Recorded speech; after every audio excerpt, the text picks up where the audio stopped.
बिस्मिल्लाहिर्रहमानिर्रहीम। खातिन हज़रात, मैं हूँ अख्तर अब्बास और आप सबको अस्सलाम वालेकुम। आज जनाब अच्छी खबर ये है कि डॉक्टर नौशीन साहब हमारे स्टूडियो आई हुई हैं, उनसे बात करेंगे। उनसे 2 सवाल आए हुए हैं, वो उनसे पूछेंगे।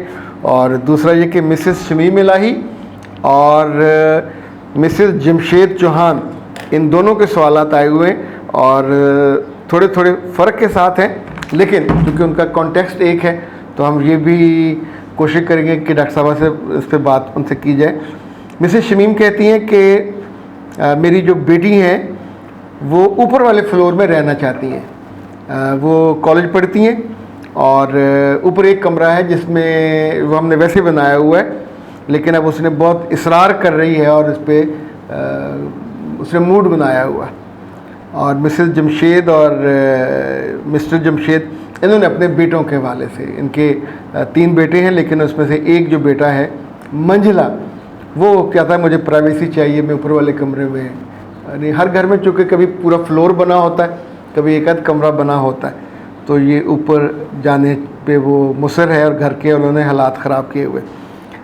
अच्छा, इन दोनों ने और इस तरह के कई जो और घरों में मसाइल होते हैं, तो असूली तौर पे हम एक चीज़ पहले जान लें कि अगर बेटा और बेटी प्राइवेसी मांगे कि आई नीड प्राइवेसी और ऊपर मुझे अलग कमरा चाहिए, चाहे पढ़ाई के नाम पे चाहे वैसे, तो असूल ये है कि प्राइवेसी शादीशुदा बेटों को दी जाती है, कुंवारे बच्चों की प्राइवेसी नहीं होती।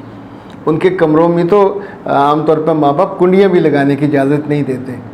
और अच्छा, इस को हल करने के 3 तरीके हैं, ये मैं बाद में बयान करूँगा क्या क्या हैं। तो मैं डॉक्टर साहब से गुजारिश करूँगा कि ये जो जेन ज़ी है, इसमें इस तरह की चीज़ें बहुत आ रही हैं कि अपने माँ बाप के साथ इवन साथ लेटे हुए भी हों तो उन्हें उनके बीमारी की भी खबर नहीं होती, कंसर्न भी नहीं होता, लेकिन अपना फ़ोन, अपनी प्राइवेसी।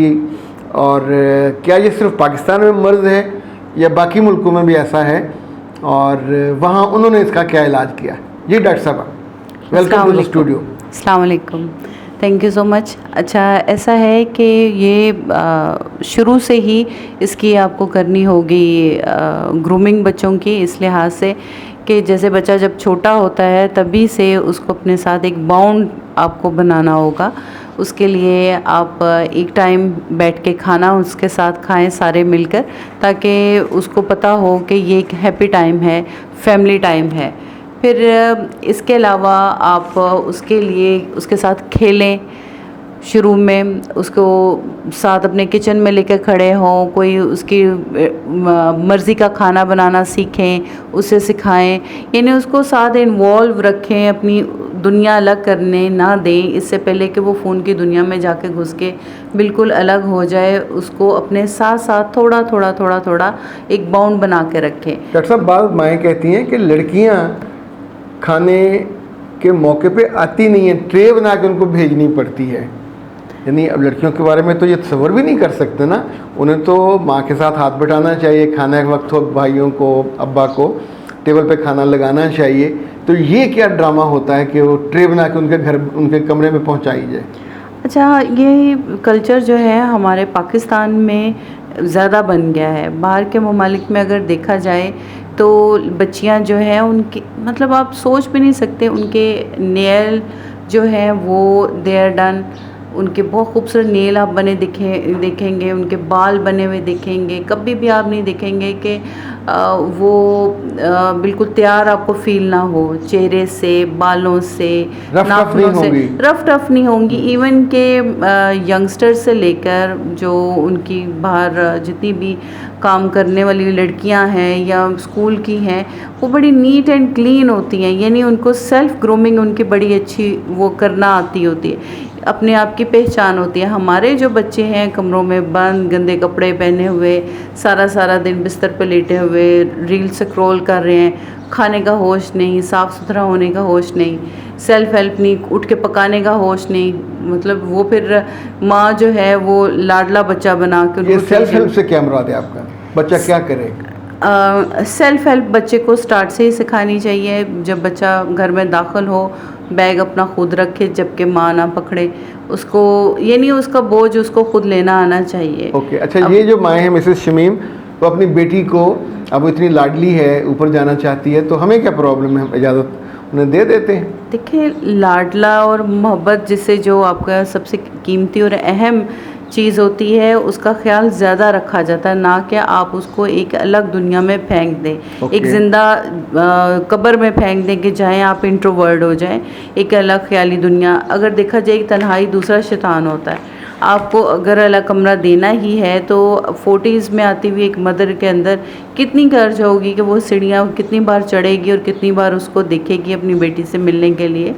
तो सामने कोई अगर बहुत ही मुसीबत है पढ़ने की या कोई प्रॉब्लम है, तो ऐसा कमरा उसको दे दिया जाए जो कि बिल्कुल उनके आमने सामने हो जाए, ये कर लिया जाए। या फिर 2 बहनों को दे दिया जाए, अगर अकलौती है तो फिर करीब वाला कोई कमरा दे दिया जाए, और कोशिश किया जाए कि उसको अपने साथ बाउंड में रखें, ताकि उसके छोटे छोटे मसाइल, बाज़ औक़ात बच्चे हर्ट होकर आ रहे होते हैं स्कूल कॉलेज से अपने फ्रेंड्स के ज़रिए, वो नहीं आपको पता चल सकता। बाज़ औक़ात आप उसने बच्चे ने खाया नहीं खाया आपको नहीं अंदाज़ा हो पा रहा, क्योंकि वो कमरे के अंदर बंद है। बहुत सारी अच्छा, अगर बच्चे कमरे के अंदर बंद ही हों, निकले ही ना माँ बाप के कहने के, अब ज़ाहिर बंदा जबरन तो उठा के नहीं ला सकता। अब बच्चा जो बच्ची बहाना बना दे, मूड नहीं है, ठीक नहीं हो, दिल नहीं कर रहा, लेटा रहे, मोबाइल देखता रहे, तो फिर माँ बाप क्या करें? देखिए, हर वक्त माँ बाप को हाथ बांध के यही तो नहीं करना चाहिए। बाहर के ममालिक में, चाइना में और कोरिया में तो वो ये होता है कि जो बच्चे इस तरह के बिल्कुल स्टबर्न होते हैं, फिर वो फ़ौज के हवाले कर देते हैं, ले जी ले जाएँ और उनकी ट्रेनिंग करें। फ़ौज ने उनको कमरों से आके निकाला, यानी मैंने वो पूरी वीडियोस देखी, अमेजिंग था, वो हैरानकुन था कि वो लेटे हुए गंदे, देखिए, आप बिखरे हुए कपड़े, बिल्कुल अपने बच्चे को माशरे में रहना सिखाने के लिए आप परवान चढ़ा रहे हैं, ना कि माशरे से दूर रहना सिखा रहे हैं। ना वो बच्चा या बच्ची किसी सोशल गैदरिंग में जाके अच्छे से मूव कर सकेगा, ना वो बच्ची ससुराल में ठीक से रह सकेगी, इंसानों से दौड़ेगी, ना वो अपना अच्छा से एक्सप्रेस कर। ज़रूरी नहीं कि कमरे के अंदर वो नेगेटिव ही चीज़ें कर रही हो, लेकिन नेगेटिविटी चार्ज तो कर रही है ना, तन्हाई में इंट्रोवर्ट हो रही है, अपने आप को एक्सप्रेस करना नहीं आ रहा, या फिर अपनी मदद नहीं कर रही बीमारी में, पढ़ाई में, अपने आप के अंदर ही गुम होती जा रही है। या एक फ़ोन होता है, या कोई एक अधूरा दोस्त होगा, तो मतलब एक अजीब सी ज़िंदगी बना दी जाती है उस कमरे के अंदर, वो तो ठीक हम नहीं फिर है। ये सजेस्ट करें मिसेस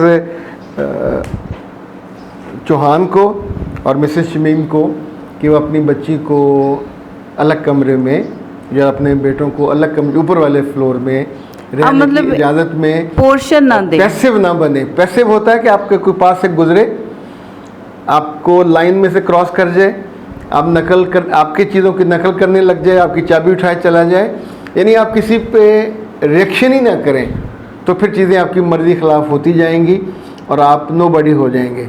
दूसरा होता है गुस्से से, यानी एग्रेसिव, बच्चों के साथ एग्रेसिव ना होइए।